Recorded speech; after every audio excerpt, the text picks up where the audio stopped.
자, 14장과 15장 살펴보도록 하겠습니다. 13장 마지막 두 구절을 보면 성경을 읽는 우리들의 기대를 부풀게 하지요. 이스라엘은 블레셋에 오래도록 지배를 받고 있습니다. 그럼에도 불구하고 그들은 하나님께 부르짖어 구하지 않습니다. 오히려 성경을 읽어보면 블레셋의 지배를 받고 살아가는 것이 편한 것이냐, 그렇게 생각하며 살아가는 것처럼 보이기도 합니다.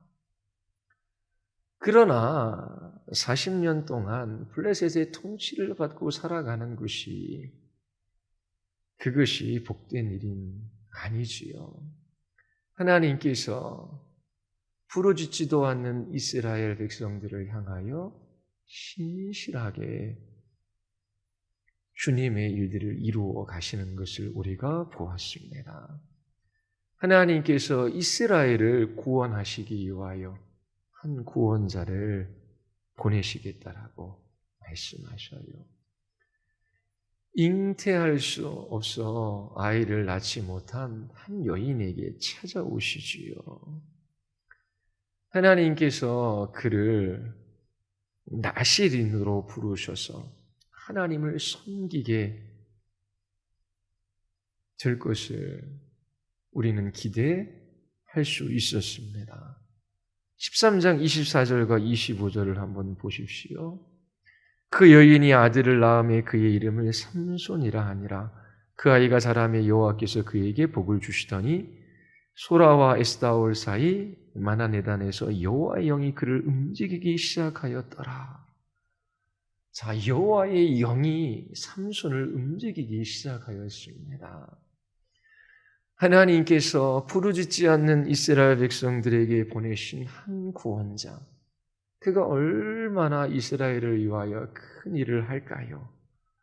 이러한 기대를 가지고 14장으로 넘어갑니다.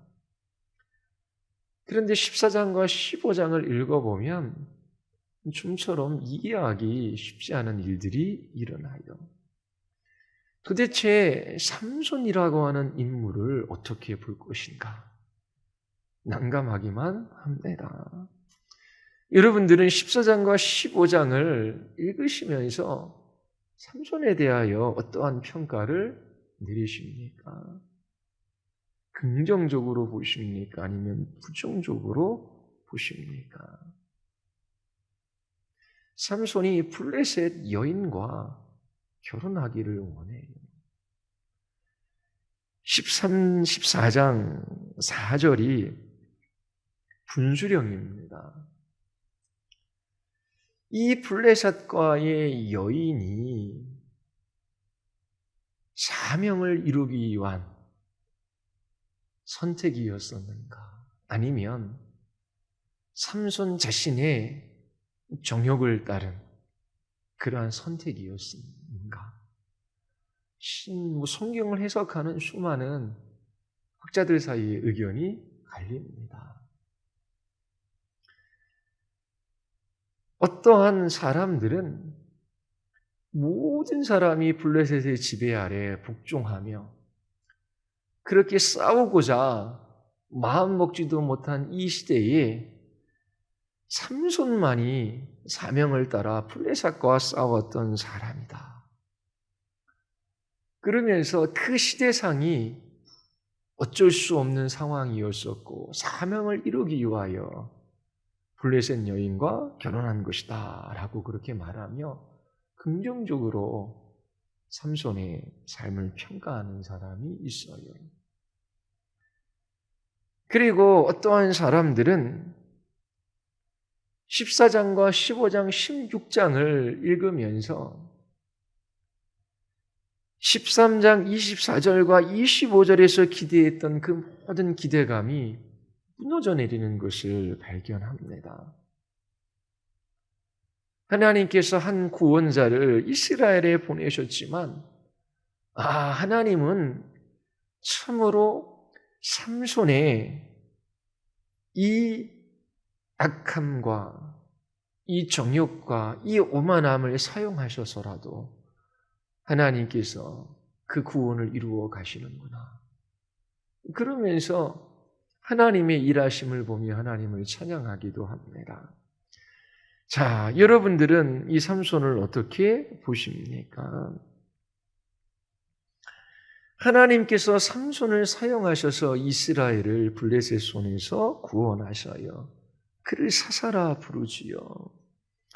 이스라엘은 블레셋 지배하에 하나님께 부르짖어 구원해달라고 요청한 적이 없습니다. 그러나 하나님께서 한 구원자를 보내셔서 이스라엘을 블레셋 손에서 구원하시겠다라고 말씀하시기 사사기 13장 5절입니다. 보라 내가 임신하여 아들을 낳으리니 그의 머리 위에 삭도를 내지 말라. 이 아이는 태에서 나무로부터 하나님께 바쳐진 나실인이 됨이라. 그가 블레셋 사람의 손에서 이스라엘을 구원하기 시작하리라. 얼마나 놀라운 말씀입니까? 그런데 14장과 15장은 삼손이 자기 좋은 대로 방종한 삶을 살아가는 듯 보입니다. 하나님께서 이처럼 자기중심적인 삼손의 행동을 사용하셔서 이 블레셋으로부터 이스라엘을 구원해 내시는 모습을 우리가 볼 수 있습니다.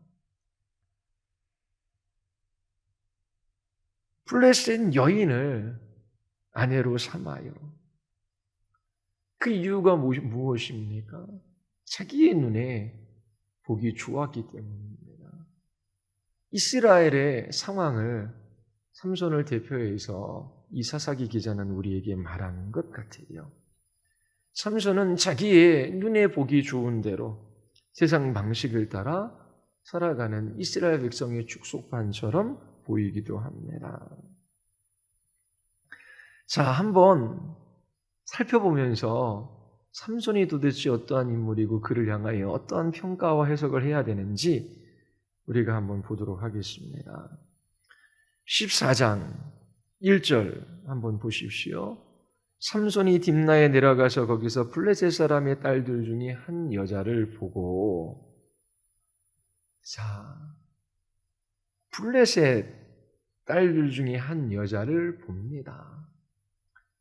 이렇게 여인을 볼 때에 뭘 보았을까요? 그 여인의 외모를 본 것이지요. 삼손의 마음에 정욕이 일어납니다. 2절에 보면 부모에게 찾아가 이 블레셋 여인을 아내로 맞아들이겠다라고 그렇게 선언을 합니다. 부모의 마음은 무너져 내리지요. 하나님께서 이스라엘의 구원을 위하여 자신들의 태를 통해서 보내주신 사람입니다.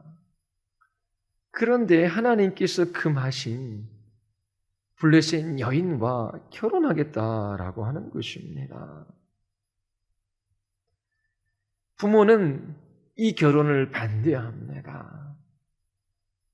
그런데 삼손이 3절에 보면 내가 그 여자를 좋아하오니 나를 위하여 그 여자를 데려오소서.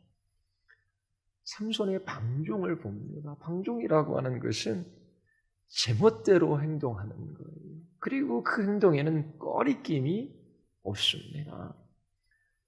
나 저 여자 좋아요. 가서 좀 나의 아내를 맞이할 수 있도록 좀 도와주십시오. 그렇게 지금 부모에게 요청하고 있는 거예요. 자, 여기에서 하나님은 분명히 이스라엘 자손에게 가나안 족속과의 결혼을 금하셨어요. 이 삼손의 행동은 방종이었고 정욕을 따라 그릇 때에 행한 것이었다라고 그렇게 해석하는 사람이 있고, 또한 부류의 사람들은 아니다, 이 모든 것들은 결국 하나님께서 자신에게 주신 사명, 이 블레셋으로부터 이스라엘을 구원하기 위한 그러한 선택이었다. 아무도 싸우지 않는 그때의 삼손만 블레셋과 싸웠다. 실제로 14, 15, 16장을 보면 그 누구도 블레셋과의 싸움에서 나서는 사람이 없어요. 그래서 삼손을 좀 긍정적으로 평가하면 그 15장에서 유다인 3,000명이 유다 지파 3,000명이 삼손을 찾고 그를 붙들어 블레셋에 넘기지요. 그런데 그 3,000명 중 삼손과 함께 블레셋과 전쟁을 치렀던 사람이 있었다면 그렇게 16장에서 삼손이 비참하게 죽지는 않았을 것이다. 그런 생각도 한번 해보게 돼요. 자, 3절까지 읽어보면 삼손은 방종한 사람이고 그리고 자기 자신의 정욕을 따라 그렇게 살아가는 사람으로 보입니다. 14장 4절 같이 한번 읽어볼까? 다 같이 시작. 그때의 블레셋 사람이 이스라엘을 다스린 까닭에 삼손이 틈을 타서 블레셋 사람을 치려 함이었으나 그의 부모는 이 일이 여호와께로부터 나온 것인 줄을 알지 못하였더라. 자, 4절을 분수령으로 하면 삼손이 블레셋 여인과 결혼하고자 하는 것은 하나의 계략이라고 하는 것이지요. 왜냐하면 블레셋의 지배를 받고 있어요. 근데 결혼을 통하여 블레셋 사람들 사이에 들어가는 거죠. 그리고 기회를 엿봐서 이 블레셋 사람을 치려고 한다라고 하는 거예요. 그게 그냥 개역개정판 성경 그대로 읽어보면 그렇게 해석할 수 있잖아요.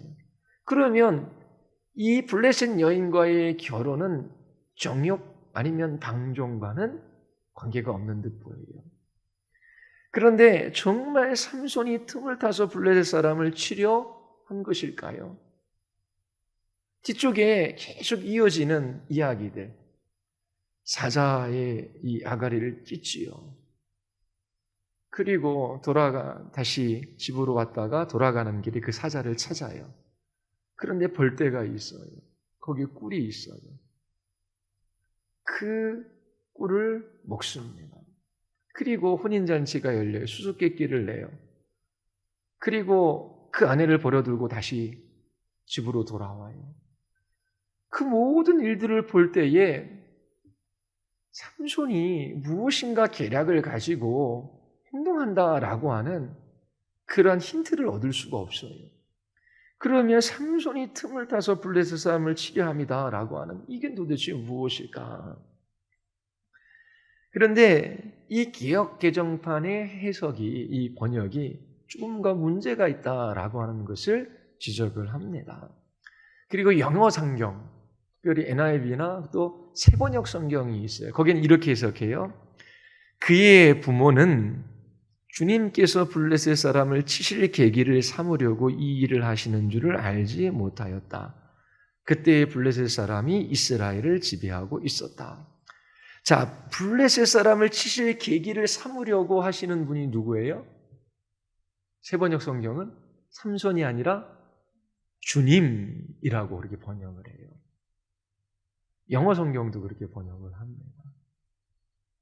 그리고 히브리 원문을 번역하면 그가 블레셋 사람으로부터 기회를 찾고 있었고, 그라고 하는 그가 누구냐고 하는 거예요. 삼손인가? 아니면 이처럼 하나님이신가? 라고 하는 거예요. 자, 이 4절을 어떻게 해석하느냐에 따라서 설교가 달라집니다.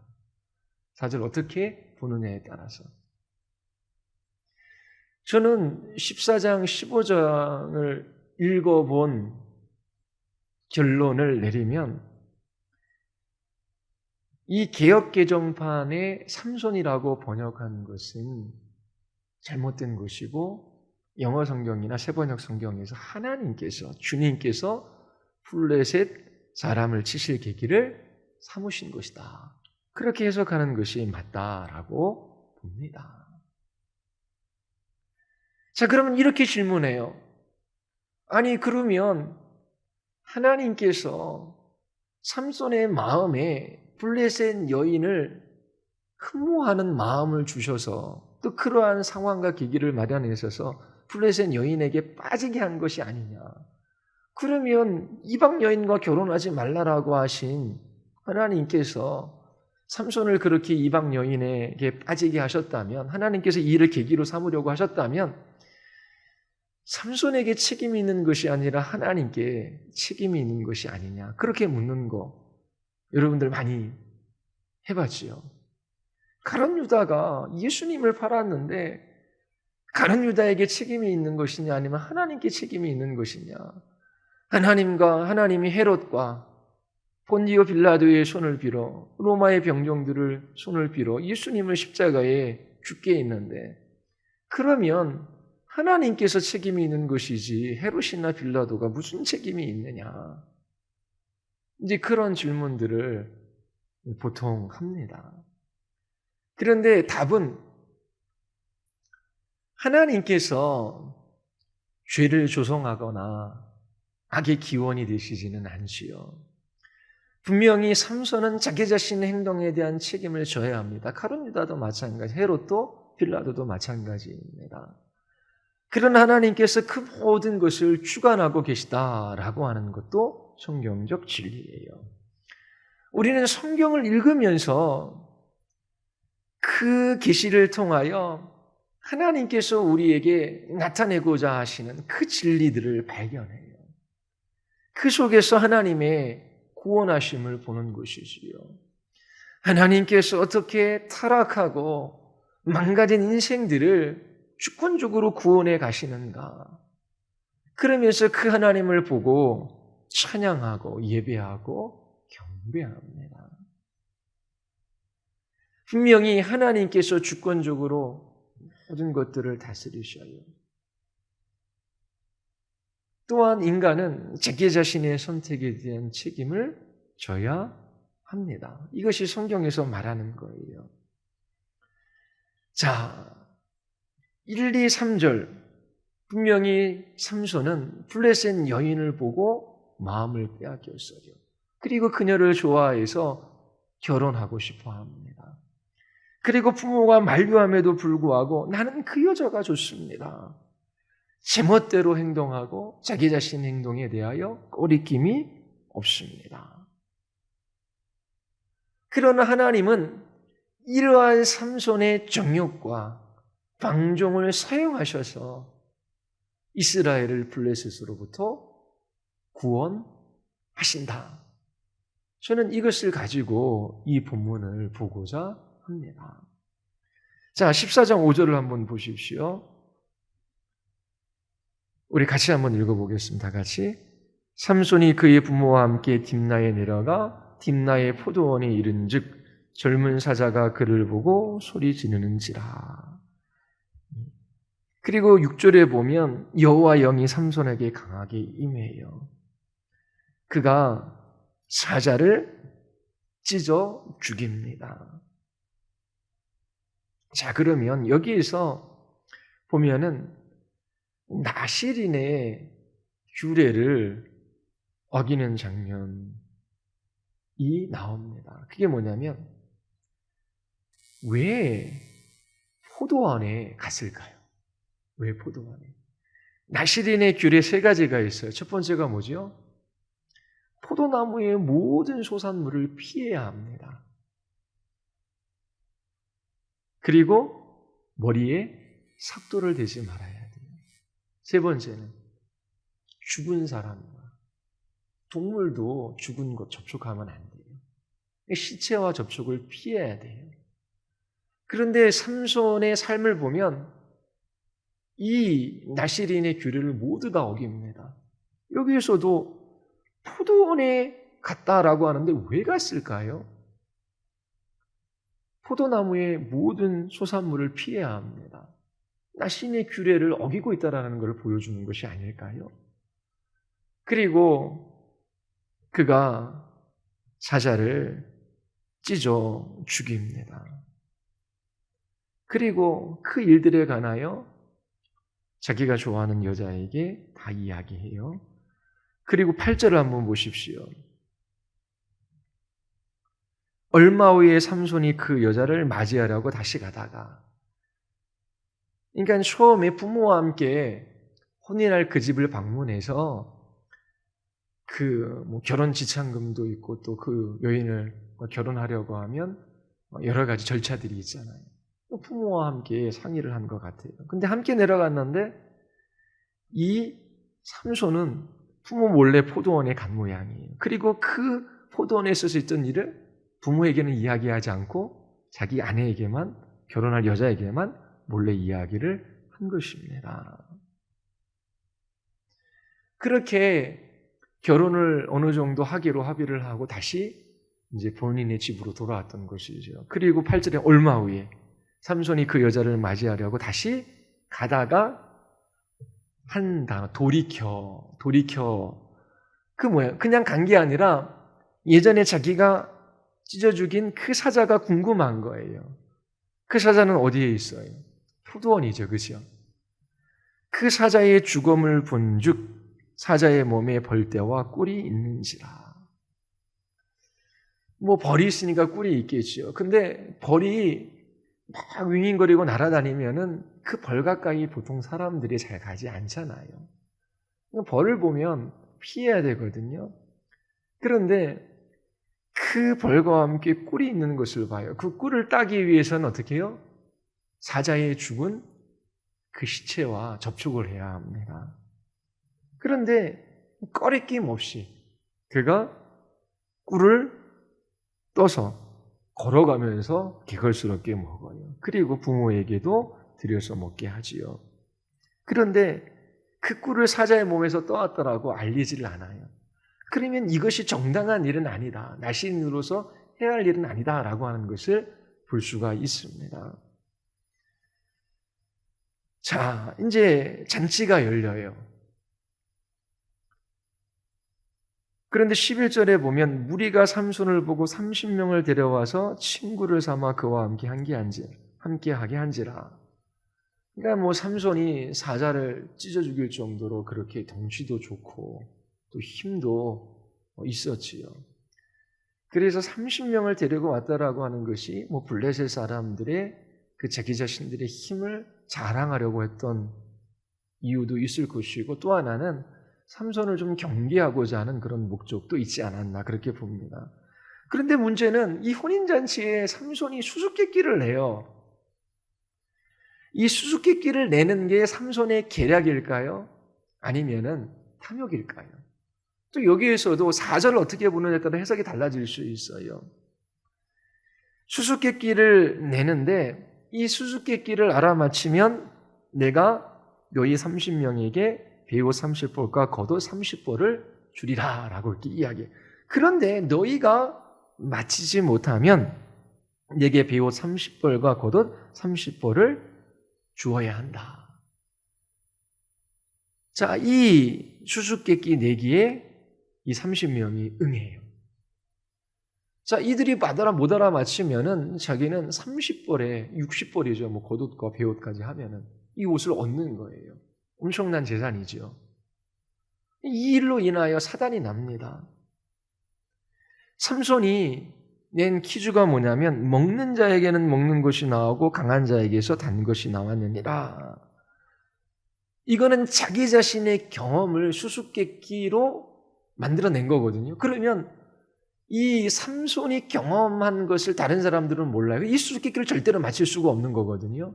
사람들이 맞힐 수 없는 수수께끼를 내고 그들로부터 옷 60벌을 취하고자 하는 탐심이 있었다라고 하는 것으로 해석할 수 있는 거예요. 그런데 아무리 지혜를 짜내도 삼손이 낸 이 수수께끼를 알아맞힐 수가 없었어요. 그래서 이 30명의 블레셋 사람은 자기와 같은 동족인 이 삼손의 아내에게 내가 네 남편에게 물어 이 수수께끼가 무엇인지 알려달라. 그런데 이게 부탁한 것이 아니라 협박을 해요. 네가 만약 그렇게 수수께끼를 우리에게 알려주지 아니하면 너와 네 아버지의 집을 불사르고 다 모든 것을 빼앗아 가겠다. 삼손의 아내가 울고 불며 삼손에게 매달려요. 좀 수수께끼 좀 알려달라. 삼손은 우리 아버지에게도 알려주지 않은 것인데 안 알려줘요.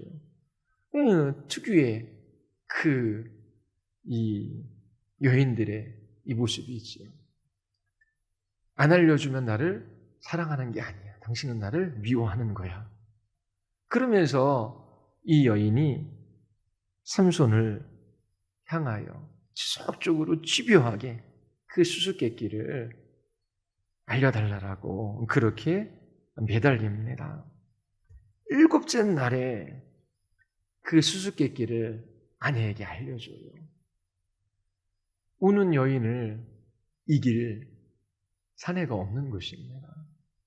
협박하는 거죠. 나 사랑해, 나 미워해. 그것도 신혼인데요. 지금 며칠 되지도 않았는데요.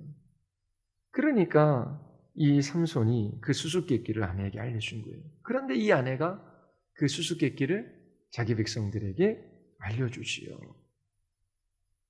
이 30명의 사람들이 그 수수께끼에 답을 해요. 삼손은 18절에서 너희가 내 암송아지로 밭갈지 아니하였더라면 내 수수께끼를 능히 풀지 못하였으리라.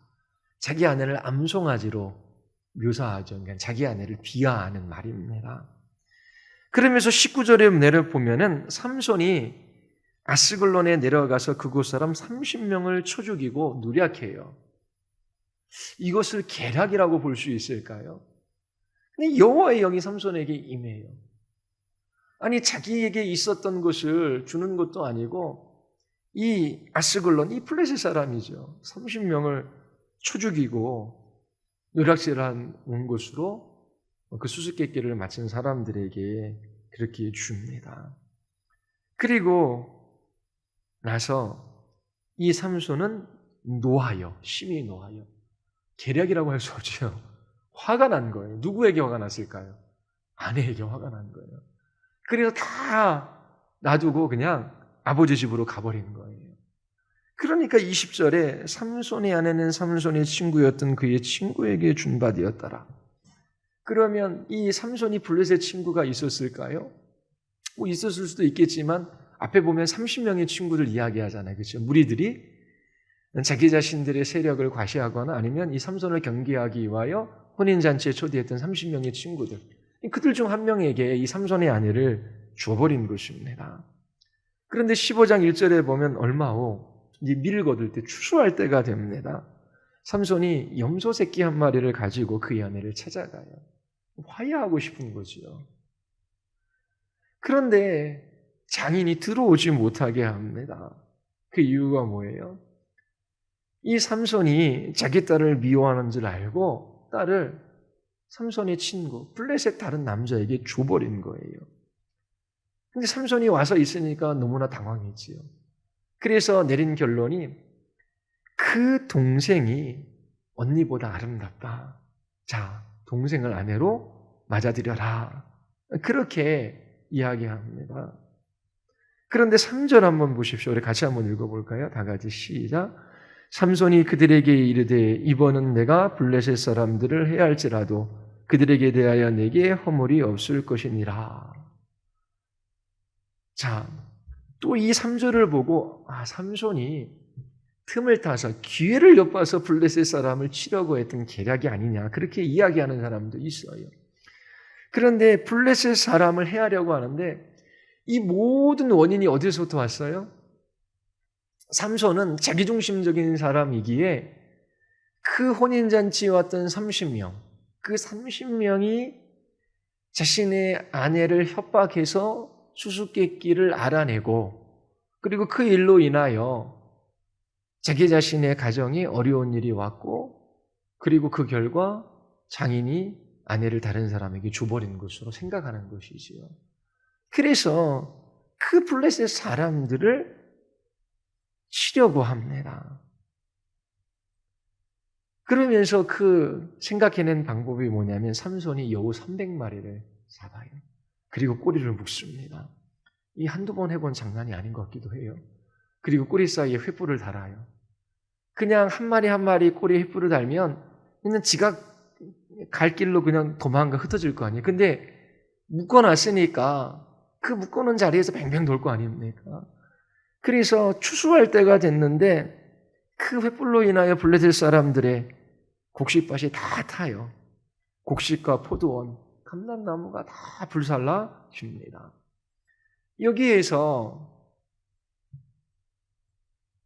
하나 또 볼 수 있는 것은 블레셋 사람들이 섬겼던 신이 다곤인데 다곤은 추수와 곡식의 신입니다. 그러니까 이 추수를 위하여 또 풍년을 위하여 다곤 신에게 블레셋 사람들은 비는 것이지요. 그런데 이 삼손으로 말미암아 다곤 신이 모욕을 받는 것입니다. 블레셋은 추수할 수 없게 돼요. 블레셋 사람들이 화가 나지요. 도대체 이 일을 누가 했느냐 물어요. 그때에 딥나 사람의 사위 삼손, 그 삼손이 아내를 빼앗긴 것으로 인하여 블레셋 사람들을 이렇게 한 것이다라고 이야기해요. 그래 블레셋 사람들이 어떻게 해요? 삼손을 먼저 잡으러 간 것이 아니라 그 여인과 그 아버지를 불살라버려요. 그런데 삼손이 장인과 아내가 죽은 것을 보고 15장 7절에 보면 너희가 이같이 행하였으니 내가 너희에게 원수를 갚고야 말리라. 그래서 15장 8절에 보면 블레셋 사람들의 정광이한 넓적다리를 크게 쳐서 죽이고 내려가서 에단 바기팀에 머물렀더라. 그러니까 블레셋 사람들을 그냥 말살해버리는 겁니다. 대단한 사람이죠. 이제 이러한 일들이 일어나요. 이게 막 탁구를 치듯이 삼손은 왜 자꾸만 이렇게 싸움을 합니까?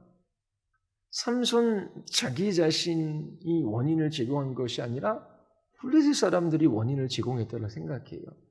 자, 수수께끼를 냈는데 그 수수께끼를 풀고자 하여 네 아내를 협박했고 또 그 일로 인하여 장인이 아내를 블레셋 사람에게 주었고 또 그 일로 인하여 내가 문제가 아니라 그 장인 때문에 그리고 그 근본적인 것은 그 블레셋 사람들이 장인과 아내를 협박했기 때문에 내가 이렇게 불을 낸 것이고 그리고 불을 냈는데 또 내 장인과 아내를 죽였어요. 나는 그것 때문에 또 이렇게 싸울 수밖에 없었다. 지금 그렇게 흘러가고 있습니다.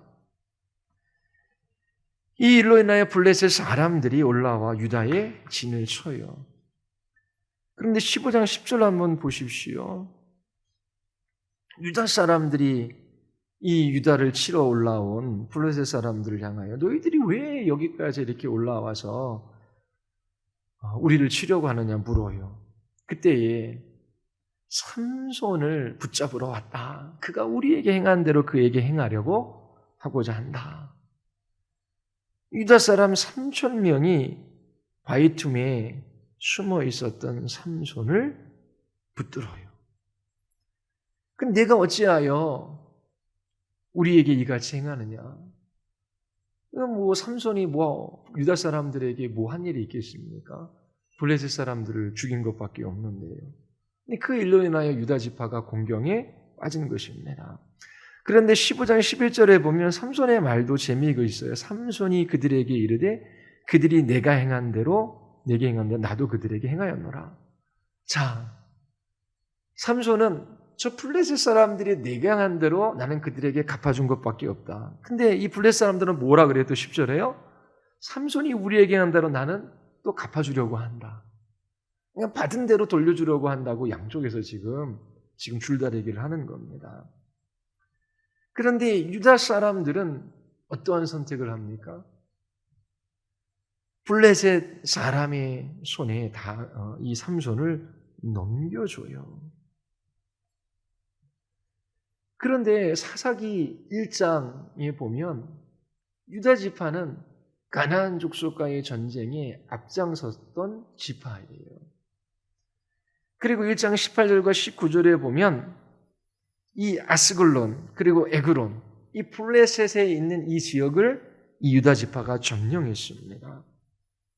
이처럼 유다 지파는 블레셋과의 싸움에서 이긴 전력이 있고 또 그 땅을 지배했던 지파예요.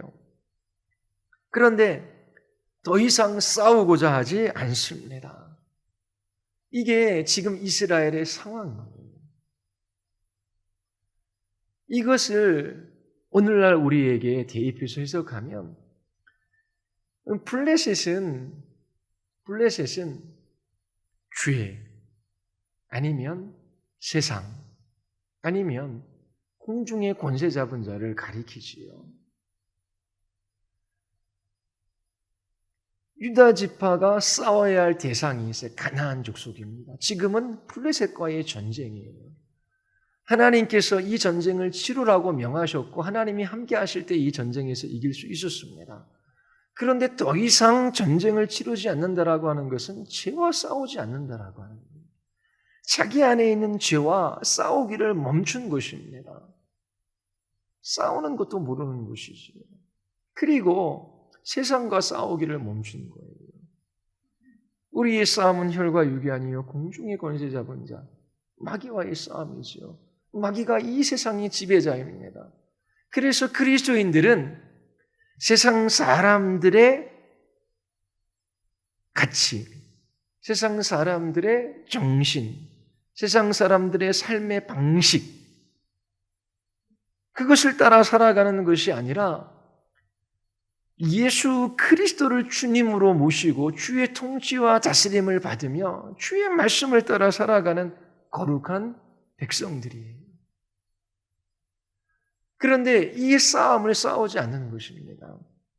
전에도 지속적으로 여러분들에게 말씀드린 게 뭐냐면 이스라엘 백성들 측면, 하나님의 백성 측면에서 세 가지를 잊지 말아야 돼요. 첫 번째가 뭐냐면 자기 자신들이 누구인가라고 하는 게 정체성을 잊어버리지 말아야 돼요. 하나님께서 우리를 제사장 나라 거룩한 백성 되게 해 주셨다. 우리가 누구인가라고 하는 거예요. 그리고 두 번째로는 자신이 누구인 줄을 알면 그러면 어떻게 살아가야 하는가? 사명이지요. 하나님께서 이스라엘 백성들에게 주신 사명이 있습니다.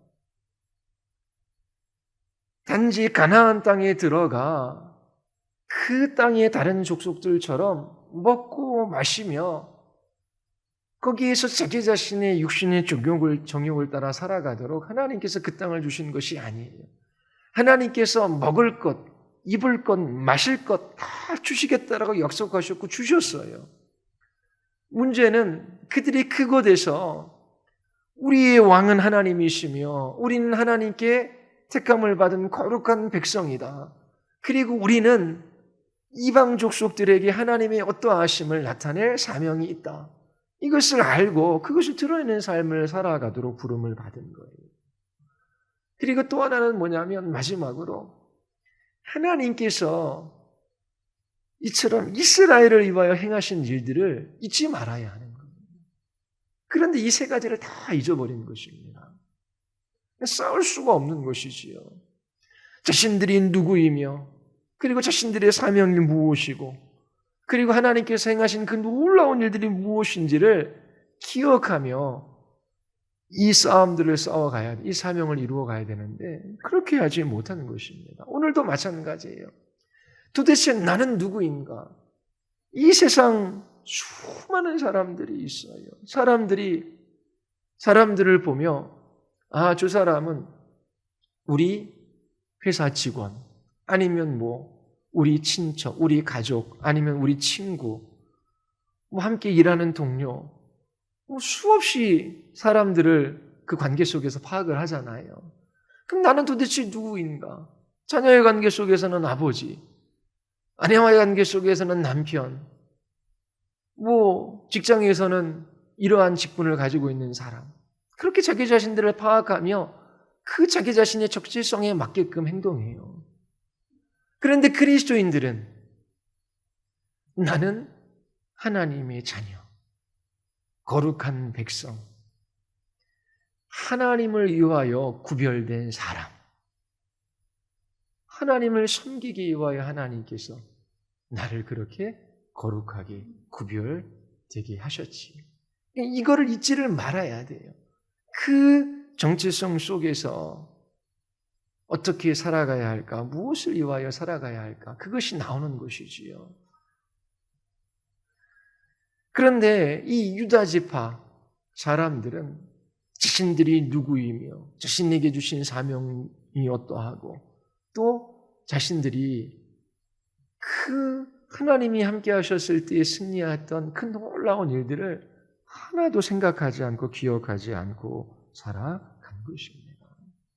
오늘날도 그리스도인들이 싸우고 있느냐라고 하는 거예요. 믿음의 선한 싸움들을 싸우고 있느냐라고 하는 것입니다. 우리가 죄나 세상과 싸울 때에 실패하고 넘어질 수 있어요. 그러나 다시금 주님이 주시는 은혜의 힘으로 일어나 이 길들을 걸어가느냐라고 하는 거예요. 지금도 저희 아이도 이제 고등학생이잖아요. 지금도 학원 가서 공부하고 있는 것 같아요. 이 마음속에 계속 갈등이 일어나요. 이 학원을 보내야 되나? 예. 물론 제가 뭐 가르치기도 하고 또 가정에서 예배도 드리고 뭐 주일에서 말씀 전했던 것도 다시 알려주고 그러는데 우리 뭐 이렇게 장년들은 수요일 날도 금요일 날도 오고 뭐 또 개인적으로 성경을 읽고 묵상하는 분도 계시지요.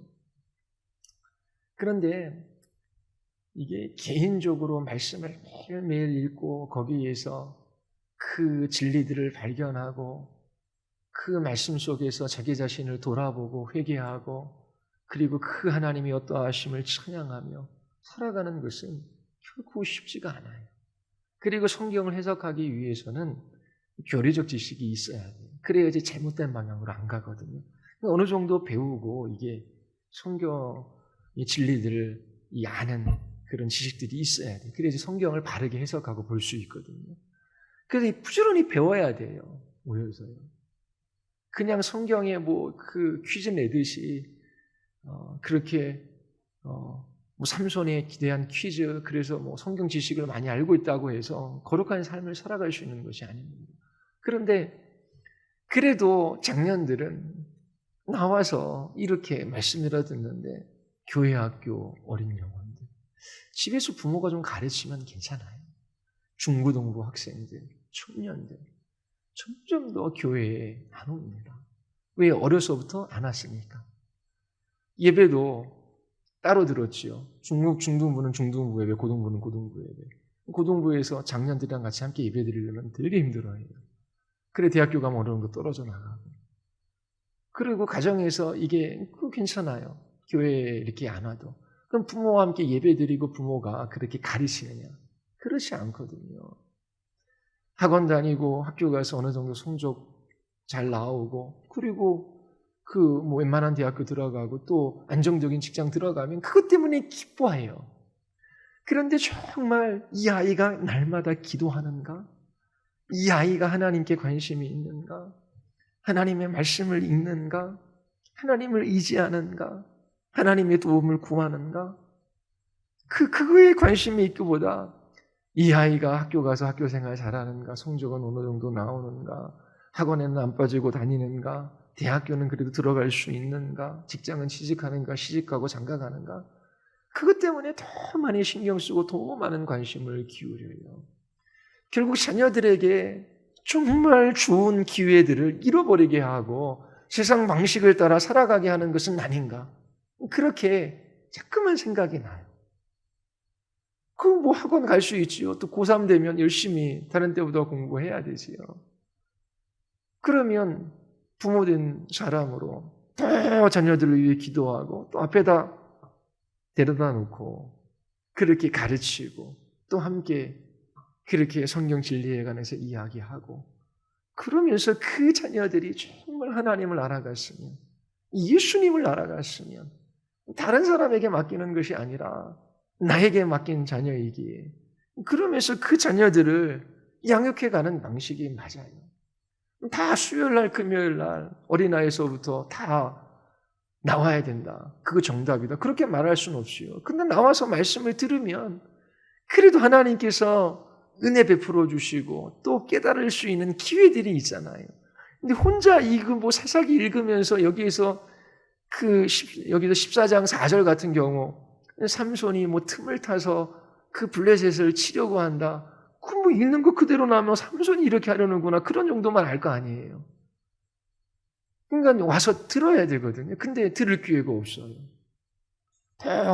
아이들은 게임하고 또 오락하고 친구들하고 지내고 여행 가고 그런 거에도 관심이 있지 진리에 관심이 없어져요. 왜요? 부모들도 진리 하나님을 알아가는 것과 그의 아들 예수 그리스도를 알아가는 것이 생명이다. 예수 그리스도가 참된 보아이시다. 그러면서 그 예수 그리스도를 소개하고 그분을 알지 못하는 것 때문에 마음이 상하고 그것을 위하여 기도하고 지혜를 짜내고 그렇게 자녀들을 양육하는 그런 것보다 학교 가서 공부하고 학원 다니고 대학 가고 취직하고 시집가고 장가가고 애 낳고 살아가는 그거에 더 큰 관심이 있어요. 정말 좋은 것들은 자녀들에게 못 주고 세상적인 방식을 따라 그렇게 자녀들을 대하는 것은 아닌가. 그런 생각이 문득문득 드는 때가 있습니다. 그러면 싸워야 하는 거예요. 우리의 자녀들을 양육하는 방식에 있어서도 세상 사람들이 다 걸어가는 그 길이 아니라 하나님께서 우리에게 맡겨주셨으면 우리가 어떻게 우리의 자녀들을 위하여 기도하며 하나님의 자녀로 양육해 갈 것인가. 그 싸움을 그리스도인으로 싸워야 되죠. 학교는 다 기독교 학교 보내고 그리고 다 매일매일 교회에 나와가지고 그렇게 말씀 배우고 그렇게 하라라고 하는 것이 아니에요. 일반 학교도 가고 그리고 세상에서 흩어져서 보내야 되는 거죠. 그런데 교회 부지런히 모여서 배우고 또 부모가 가정에서 가르치고 하면서 자녀들을 양육하는 그 믿음의 싸움, 그 싸움들이 필요한 것이죠. 그런데 안 싸워요. 자기 자신을 부인하고 그리고 날마다 진리의 빛에 비추어서 하나님 앞에 회개하며 그 말씀을 따라 살아가고자 한 걸음 내딛는 이 싸움들이 없는 것이죠. 그냥 교회에 와서 신앙생활 일반적인 방식을 따라 그냥 다 해왔던 대로 하고 그리고 직장이나 가정에서는 그냥 일반 세상 사람들이 살아가는 방식 그대로 살아가고 그러면서 싸움을 멈춘 시대가 오늘날이 아닌가 그런 생각이 듭니다. 주님께서 진리의 말씀으로 우리 심령을 새롭게 하셔서 하나님의 기뻐하시고 온전하신 뜻, 그 하나님의 선하신 뜻이 무엇인지를 분별하게 해주셔야 해요. 이 세대를 본받지 말아야 하는 것이지요. 그러기 위해서는 말씀 앞에 서야 돼요. 그리고 성령의 역사하심을 사모하며 그렇게 나아가야 하는 것이지요. 삼손이 자기 자신을 묶었던 그 밧줄들을 다 끊어내고 나귀의 턱뼈로 천명을 쳐 죽여요. 15장 16절에 보면 자기 자신을 찬양해요. 이르되 나귀의 턱뼈로 한 더미 두 더미를 쌓으며 나귀의 턱뼈로 내가 천명을 죽였도다 하니라. 하나님을 찬양하는 것이 아니에요. 내 힘으로 내가 이렇게 블레셋과의 싸움에서 이러한 놀라운 일들을 해냈다. 그러면서 자기를 찬양해요. 그러면서 17절에 그가 그렇게 나귀의 턱뼈로 블레셋 사람들을 쳐 죽인 그곳을 라맛 레이라 이름합니다. 이게 턱뼈의 산이지요. 자기 자신이 행한 그 일들을 찬양하고 높이는 것입니다. 그런데 이내 18절에 하나님께서 삼손을 다루셔요. 우리 같이 한번 읽어볼까요? 다 같이 시작. 삼손이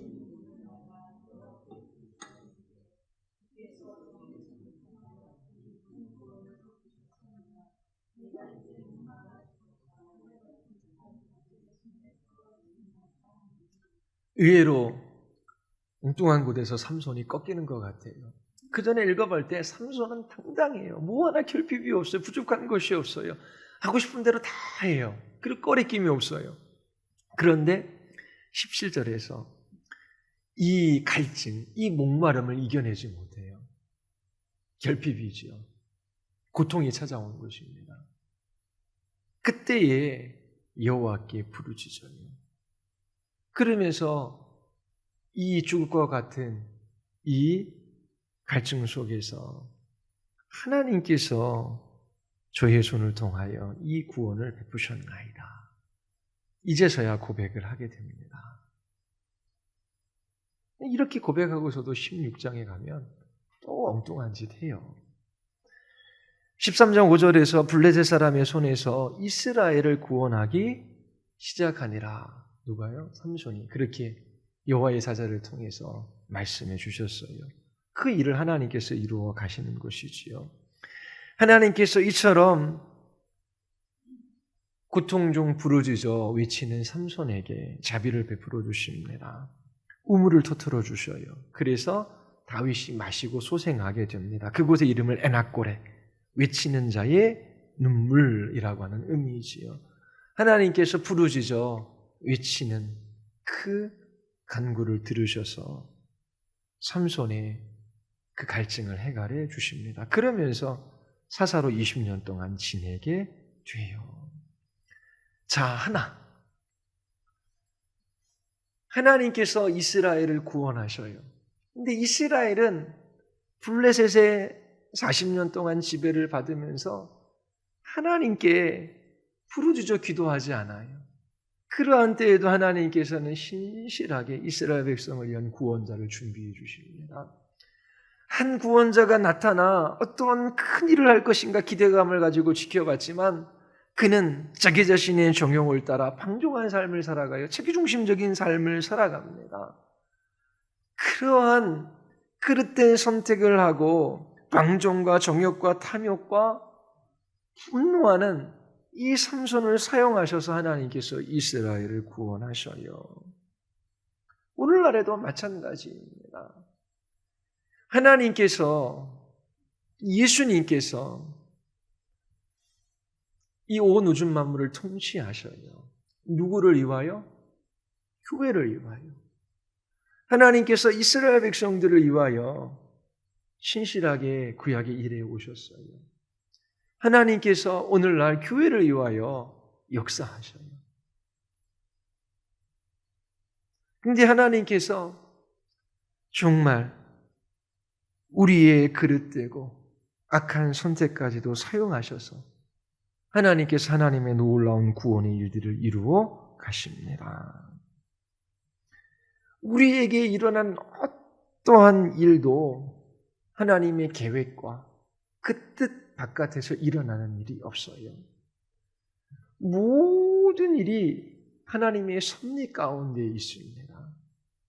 하나님께서 뜻하시고 그 하나님께서 목적하신 바 그 일을 위하여 그 모든 것들이 합력하여 선을 이루게 하시는 것이지요. 때로 우리는 성경을 읽다가 하나님에 관하여 우리의 지성으로 이해할 수 없는 부분에 도달하기도 해요. 하나님 도대체 왜 이러한 일들이 일어나는 것입니까? 저는 이해할 수 없습니다. 그런 때가 있어요. 그때에도 하나님은 창조주이시고 우리는 피조물임을 잊지 말아야 돼요. 우리의 지성으로 하나님을 다 담아낼 수 있는 것이 아니지요. 그리고 하나님은 우리의 연구의 대상이 아니라 찬양과 예배의 대상입니다. 이처럼 하나님께서 아무것도 아닌 이스라엘, 정말 하나님을 향하여 불순종하며 하나님을 불신하며 살아가는 그 백성들에게 신실하셔서 구원자를 보내시고 그 구원자마저 방종하고 정욕을 따라 살아가지만 하나님께서 그의 그릇된 행동까지도 사용하셔서 결국 블레셋으로부터 이스라엘을 구원해 내시는 것이지요. 유다 지파 사람들이 그리고 삼손이 조금 더 세상 편이 아니라 자기중심적인 삶이 아니라 하나님 편에 섰다면 얼마나 복됐겠습니까? 이처럼 하나님께서 하나님 편에 서지 않는 사람들을 통해서도 하나님께서 당신의 백성들을 구원해 내셔요. 오늘날에도 하나님께서 택하신 우리들을 반드시 구원하십니다.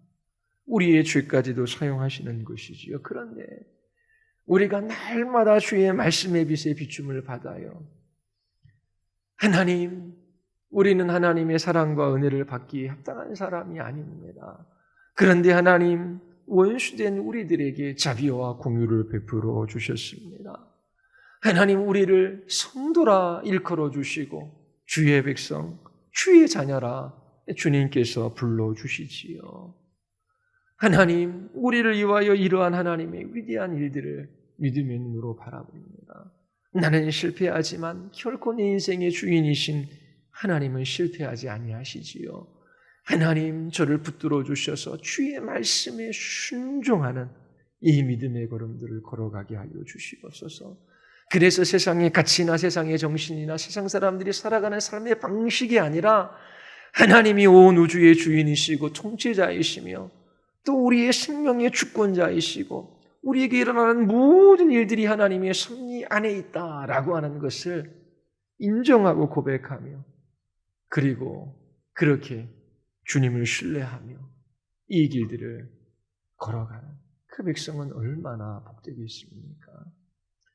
하나님께서 반드시 하나님의 백성들을 돌보아 주셔요. 하나님께서 우리에게 고난을 주신다면 하나님의 말씀을 따라 살아가는데도 고난을 주신다면 엄청난 영광이지요. 왜냐하면 그 일을 통하여 하나님께서 더 큰 영광을 취하시고 하나님께서 우리에게 하나님 자신의 큰 놀라운 구원의 은혜를 더 크게 나타내 보여주실 것이니까요. 하나님께서 제가 볼 때는 웬만한 사람들에게는 고난을 안 주시고 물론 자기 자신의 죄 또 그릇된 선택으로 인하여 고난을 맞아들이는 사람이 있어요. 돌이켜 회개해야 되죠. 그런데 정말 하나님 앞에 믿음으로 살고자 몸부림치며 살아갈 때 실패하고 실패하는 것 때문에 아파해요. 그렇게 하나님 앞에 회개하며 한 걸음 순종하려고 해요. 그리고 하나님의 말씀을 사모하며 그 말씀 앞에 서요. 하나님께서 웬만해서 고난 안 주셔요. 하나님께서 정말 지난주 우리 박건주 목사님 오셔서 경건한 자에게 복을 주신다. 하나님께서 물질적인 복도 주시고 건강도 주시고 그리고 잘 되게 해주신다. 맞아요. 그런데 전부 정답은 아니에요. 다 그렇게 되는 것은. 근데 일반적으로 그렇게 하셔요. 잘못될 수가 없어요. 하나님의 말씀 앞에 비추어 회개하고 그 말씀을 따라 경건하게 살고자 하는 주의 백성들이 어떻게 잘못됩니까? 그런데 정말 이해할 수 없는 고난이 찾아온다. 하나님께서 크신 영광을 나타내기 위한 기회예요, 기회. 그리고 우리에게 정말 주를 위하여 살아갈 수 있는 그 사명을 이룰 수 있는 큰 하나님께서 기회를 우리에게 주시는 것이지요. 그래서 오히려 어려운 일이 있을 때 하나님 이 일을 통하여 하나님께서 어떠한 영광을 받으시고 또 저에게 어떻게 참부하이신 예수 그리스도 한번 더 알아가게 하시려고 이러한 일들을 주시는지요. 고난받기 전까지는 하나님 제가 교만하고 또 하나님 제가 이렇게 그냥 살아갔는데 하나님 이 일을 통하여 정말 주님을 더 알 수 있고 주님 더 의지할 수 있고 제가 주의 영광을 볼 수 있어 너무나 감사합니다. 그런 고백하게 되지요. 그래서 정말 물질과 건강이나 이 세상에는 그 무엇을 소유한 것과 비교할 수 없는 그런 하나님과 함께하는 교제하는 그 하늘의 기쁨들을 하나님께서 그리스도인들에게 주시는 것입니다. 그래서 이처럼 성경에서 구원하시는 하나님께서 어떻게 이스라엘에게 행하셨는지 보시고 또 여러분들의 인생 가운데 어떻게 또 우리의 교회 가운데 어떻게 행하실지 하나님 앞에 나아가 묻고 또 그의 품에 기대고 또 여러분들이 그 말씀 앞에 순종하며 그렇게 하나님 편에서 이 싸움들을 싸워 나갈 수 있게 되기를 바랍니다. 우리 같이 기도하시겠습니다. 기도하실 때 하나님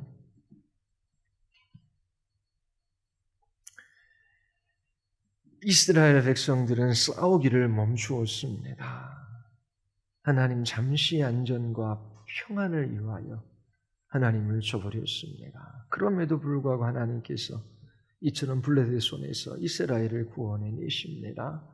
하나님 저희들이 이 시대에 이처럼 싸움을 포기하며 잠시 안전과 평안을 택하지 말게 하시고 주님의 기뻐하시는 뜻이 무엇인지를 알기 위하여 주님의 말씀 앞에 서게 하시고 또 하나님 이 세대를 본받지 말게 하여 주시옵소서. 주의 기뻐하시는 뜻을 따라 사명을 이루어 가게 하여 주시옵소서. 우리 같이 한번 우리 하나님 앞에 우리 기도하시겠습니다.